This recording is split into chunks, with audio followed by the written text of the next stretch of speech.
السلام علیکم ناظرین، میں ہوں عامر سیال اور آج ہم بات کریں گے کہ پاکستان کے قرضے اتنے زیادہ کیوں بڑھ رہے ہیں۔ دیکھیں، جو کوئی بھی ملک ہوتا ہے اس میں جو اس نے اپنی آمدن اگر بڑھانی ہوتی ہے نا، تو اس کے لیے سب سے زیادہ اس کے لیے ضروری ہوتا ہے کہ وہ اپنی ایکسپورٹس کو بڑھائے۔ اور پاکستان میں جو ہے ایکسپورٹس جو ہیں وہ ہماری بالکل کچھ روایتی سیکٹرز میں ایکسپورٹس ہیں، اور مینلی اس میں وہ ٹیکسٹائل سیکٹر ہے جس کی ہماری ایکسپورٹس ہیں جو زیادہ ہوتی ہیں، اور ہم تقریباً جو ہے کوئی 20 ارب ڈالر کی ٹیکسٹائل ایکسپورٹس کرتے ہیں۔ ٹوٹل جو ایکسپورٹ والیوم ہے وہ 30 ارب ڈالر ہے۔ تو اس میں جو ٹیکسٹائل ایکسپورٹس کے علاوہ جو دنیا میں زیادہ تر جو امپورٹ ایکسپورٹ ہوتی ہے اس میں 70% جو ہے وہ انجینئرنگ گڈز ہوتی ہیں۔ تو انجینئرنگ گڈز میں پاکستان کوئی خاص چیز بناتا نہیں ہے، حالانکہ یہ موٹر سائیکلز ہیں اور یہ ٹی وی ہیں اور یہ الیکٹرانکس کی چیزیں ہیں، انہیں بنانا بہت آسان ہے۔ اور اب جتنی ٹیکنالوجی کا آ گئی ہے، اور خاص طور پہ جو آپ کی مشینری ہے وہ چائنا سے بآسانی بنوائی بھی جا سکتی ہے، اور پاکستان میں اس کا چیزوں کو ایکسپورٹ بھی کیا جا سکتا ہے، لیکن پاکستان میں کیونکہ ایسا ایکسپورٹ کلچر نہیں اور ہمارا فوکس نہیں ہے، تو جو ہماری مینلی جو ایکسپورٹس ہیں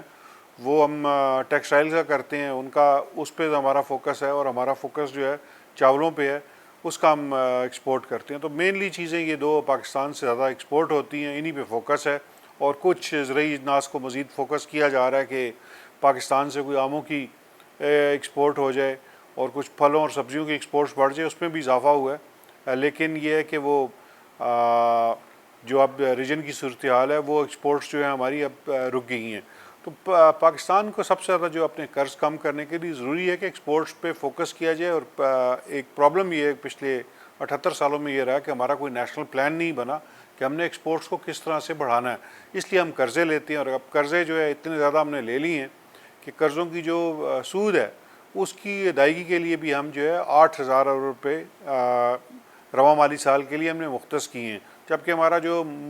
مجموعی دفاعی بجٹ ہے وہ 3,000 ارب روپے کا ہے، اور جو ہمارا ترقیاتی بجٹ ہے وہ 1,000 ارب روپے کا ہے۔ تو اس سے زیادہ جو رقم ہے وہ جو قرض لیا ہوا ہم نے اس کی سود ادائیگی کے لیے رکھا ہے، جو 8,000 ارب روپے ہے۔ تو اس کی وجہ پھر وہ یہ آتی ہے کہ جو قرض واپس ہم نے جو قرضہ لے لیتے ہیں اسے واپس بھی کرنا ہوتا ہے نا، اسے واپس کرنے کا کوئی پلان کوئی نہیں ہے، نیشنل پلان کوئی نہیں ہے۔ اور اس کی بنیادی وجہ جہاں پہ آتی ہے یہ وزارت خزانہ کی ذمہ داری آتی ہے۔ تو وزارت خزانہ قرضہ لینے میں تو جو ہے وہ ایزلی وہ سے لے لیتی ہے، لیکن جب قرض واپس کرنے کے لیے جو پلاننگ چاہیے وہ ٹیکنیکل لوگ نہیں ہیں وزارت خزانہ میں۔ تو آئی ایم ایف کی ایک شرط ہے جس پروگرام میں کہ ہم نے ایک ڈیٹ آفس قائم کرنا، جہاں پہ ہم نے ماہرین کو رکھنا ہے تاکہ وہ ڈیٹ واپس کرنے کے لیے جو ہے پلان بنائیں۔ تو یہ اس پہ کچھ کام شروع ہوا ہے، ابھی تک وہ اتنا زیادہ تو کام نہیں ہوا ڈیٹ آفس پہ۔ زیادہ تر وہاں پہ ابھی بھی فلی طرح سے وہاں پہ لوگ انڈکٹ نہیں کیے گئے۔ اگر ڈیٹ آفس بنایا جاتا ہے اور اسے وہاں پہ پروفیشنلز رکھے جاتے ہیں اور انہیں آزادی دی جاتی ہے کام کرنے کی، تو ڈیفینیٹلی جو ہے پاکستان اگلے 10 سالوں میں اپنے قرضوں کو خاصی حد تک کم کر لے گا، کیونکہ جو ماہرین ہیں وہی آپ کو بتاتے ہیں کہ آپ نے اپنے قرضوں کو کس طرح سے کم کرنا ہے، اور آپ نے طویل مدت کے جو قرضے ہیں زیادہ فوکس ان پہ کرنا ہے۔ شارٹ ٹرم کا قرضہ جو ہے وہ ویسے بھی مشکل ہوتا ہے اس کا واپس کرنا، اور اس پہ شرح سود بھی بہت زیادہ ہوتی ہے۔ تو پاکستان جو ہم نے قرضے لیے ہیں، اگر ہم قرضے لیتے ہیں بیرونی قرضے اور وہ ایسے منصوبوں میں لگائے جاتے ہیں جہاں سے آپ کی ترقیاتی کام تیز ہوتا ہے، تو پھر تو ان قرضے لینے میں کوئی حرج نہیں ہے۔ تو ہم نے اگر قرضے لیے ہیں تو اگر ہم نے درست طریقے سے استعمال نہیں کیے تو وہ بھی قرض بڑھانے کا باعث بنتے ہیں۔ جس طرح ہم نے 60s میں قرضہ لیا تھا تربیلا ڈیم کے لیے اور منگلا ڈیم کے لیے، یہ دو بڑے امپورٹنٹ ڈیم ہیں پاکستان کے لیے، اور ہماری زراعت جو ہے بہت امپروو ہوئی ہے، ہماری زرعی پیداوار بڑھی ہے، اور پاکستان نے کافی زیادہ خود کفالت حاصل کی ہے گندم میں اور چاول میں۔ اور چاول کی تو ہماری تقریباً جو ہے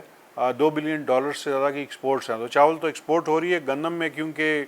اپنی ضروریات تو ہم پوری کر لیتے ہیں، لیکن جب افغانستان یا سنٹرل ایشیا تک ہماری گندم جاتی ہے تو پھر ہمیں اس کی وجہ سے ملک میں کچھ ڈیفیسٹ ہوتا ہے۔ لیکن یہ ہے کہ ان دونوں ڈیموں سے بہت فائدہ ہوا ہے، اور جو ڈیم بنائے گئے تھے تو ان کے لیے جو قرض لیا گیا تھا اس سے بہت فائدہ ہوا ہے۔ تو اس طرح کے منصوبے ہونے چاہیے، لیکن ہم نے ایک منصوبہ بنایا جو 511 ارب روپے کا تھا، اور اس کے لیے بھی ہم نے قرض لیا، نیلم جیلم ڈیم، تو نیلم جیلم پن بجلی گھر منصوبہ۔ یہ منصوبہ جو گزشتہ 2 سالوں سے بند ہے، جو ٹنل تھی وہ بیٹھ گئی، اور اس پہ جو یہ منصوبہ ہے یہ جو ہے اب اس کے جو ہم نے قرضہ لیا تھا اس کی ادائیگی بھی ایک پرابلم ہے اور یہ منصوبہ بھی رکا ہوا ہے. تو اس طرح کے منصوبوں میں ایک ذرا چیک اینڈ بیلنس ہونا چاہیے کہ اس طرح کے منصوبوں کو جو ہے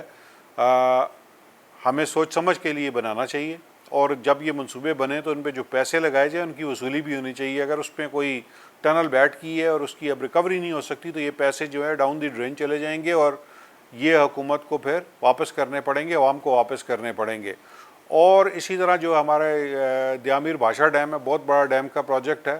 اور 2006 میں یہ پروجیکٹ جو تھا اس کے پہ ابتدائی کام شروع ہوا تھا, اور آج ہم 2026 میں بیٹھے ہیں تو یہ پروجیکٹ چل رہا ہے. اور اس نے 2026 میں ہی اس کی ابتدائی جو تاریخ تھی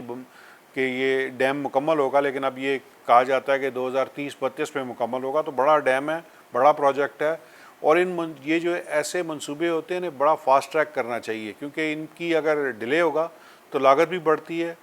شرح سود بھی بڑھتی ہے پھر, اور قرض بھی جو ہے وہ بھی بڑھتا ہے. تو جس طرح دیامیر بھاشا ڈیم ہے اس پہ اگر فاسٹ ٹریک اسے کیا جائے, یہ منصوبہ جلد مکمل کیا جائے تو اس کی کاسٹ کافی کم ہو جائے گی اور آپ کو اس کا ڈیویڈنڈ بہت جلدی ملے گا, اس کے فوائد بہت جلدی ملیں گے.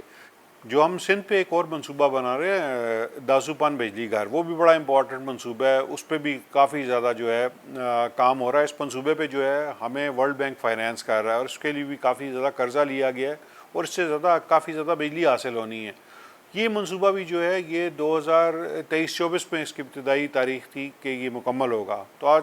آج تک یہ منصوبہ جو ہے ابھی تک بھی چل رہا ہے اور ابھی بھی اسے 1-2 سال مزید لگیں گے مکمل ہونے میں. تو جب اتنے بڑے منصوبوں کے لیے آپ قرضہ لیتے ہیں اور انہیں مکمل کرتے ہیں تو انہیں فاسٹ ٹریک پہ ان میں مکمل ہونا چاہیے. تو اب ایک پازیٹیو چیز یہ ہوئی ہے کہ گورنمنٹ میں بھی یہ ریئلائزیشن ہوئی ہے کہ یہ منصوبے جو ہیں مومن ڈیم ہے, دیامیر بھاشا ڈیم ہے اور داسو پان بجلی گھر منصوبہ, یہ بہت بڑے منصوبے ہیں اور انہیں فاسٹ ٹریک پہ مکمل کرنا چاہیے, کیونکہ جو روایتی طریقے سے ہم چلا رہے ہیں پی ایس ڈی بی میں تو شاید انہیں مکمل کرنے کے لیے 1 سے 2 دہائیاں مزید لگ جائیں. اس پہ اب نئی قسم کی ایک جو ہے حکومت پہ غور و خوض ہو رہا ہے کہ ان منصوبوں کو کس طرح سے فاسٹ ٹریک کرنا ہے. اس پہ صوبوں سے بھی بات چیت چل رہی ہے کہ کچھ اضافی مالی وسائل وہ فراہم کرے تاکہ ان منصوبوں کو فاسٹ ٹریک کیا جائے. اگر ان منصوبوں کو فاسٹ ٹریک کیا جاتا ہے تو بھاشا ڈیم اور داسو پان بجلی گھر اور مومن ڈیم جو ہے یہ اگلے 3 سے 4 سالوں میں یہ منصوبے مکمل کر لیے جائیں گے اور ان کا ڈائریکٹ جو بینیفٹ ہے وہ عوام کو 2-3 سال میں ہی ملنا شروع ہو جائے گا. ایک تو بجلی کا جو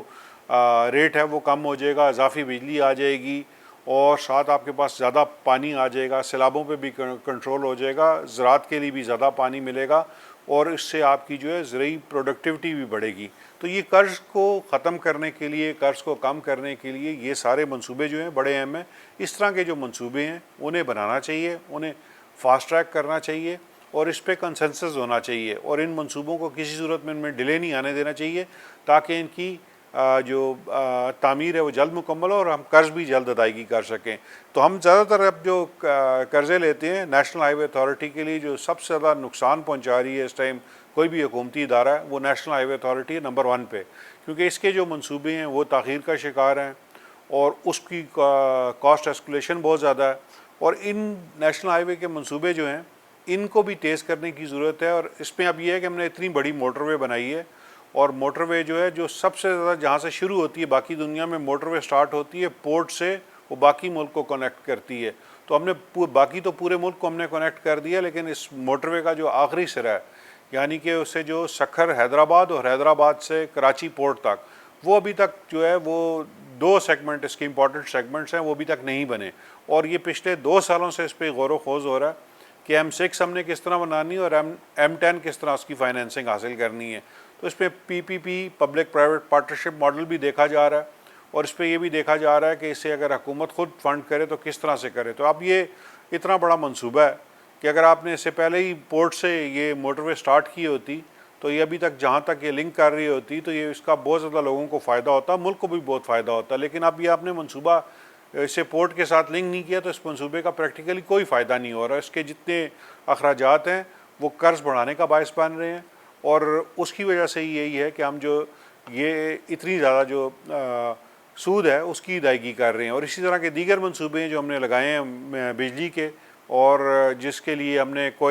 درآمدی کوئلے پہ منصوبے لگا لیے اور LNG پہ, اور یہ سوچے سمجھے بغیر کہ اگر ان کی امپورٹ کاسٹ بڑھ گئی تو کیا ہوگا. اور وہی 2-3 سالوں میں ہی وہی بات ہوئی کہ درآمدی کوئلہ بھی مہنگا ہو گیا اور LNG بھی مہنگی ہوگی، اور ان کی وجہ سے جو کیپیسٹی پیمنٹس ہے وہ آپ 2,000 ارب روپے کی جو ہے عام صارف کو کرنی پڑتی ہے، اور بجلی کی سرپلس بجلی بھی آپ کے پاس اویلیبل ہے لیکن بجلی مہنگی ہے تو وہ آپ استعمال بھی نہیں کر سکتے۔ تو اس طرح کی جو سچویشنز ہے اس پہ کوئی قومی اتفاق رائے ہونا چاہیے، قومی اس پہ جو ہے صلاح مشورہ ہونا چاہیے کہ اس کو کس طرح سے حل کیا جائے۔ جو پاسٹ میں مسٹیکس ہو چکی وہ تو ہو چکی، لیکن فیوچر وے فارورڈ ہے، کیونکہ اگر جب تک ہم اس چیز کو حل نہیں کریں گے، اپنے قرضوں کو کم کرنے کے لیے ایک نیشنل پلان نہیں بنائیں گے، ایکسپورٹس کو بڑھانے کے لیے پلان نہیں بنائیں گے، اور ملک میں اکنامک ایکٹیویٹی فاسٹ ٹریک کرنے کے لیے ایک نیشنل پلان نہیں بنائیں گے، تو نہ ہی قرضے کم ہوں گے، نہ ہی جو قرضوں پہ جو سود کی ادائیگی ہے وہ کم ہوگی، اور نہ لوگوں کے معاشی مسائل وہ ختم ہوں گے۔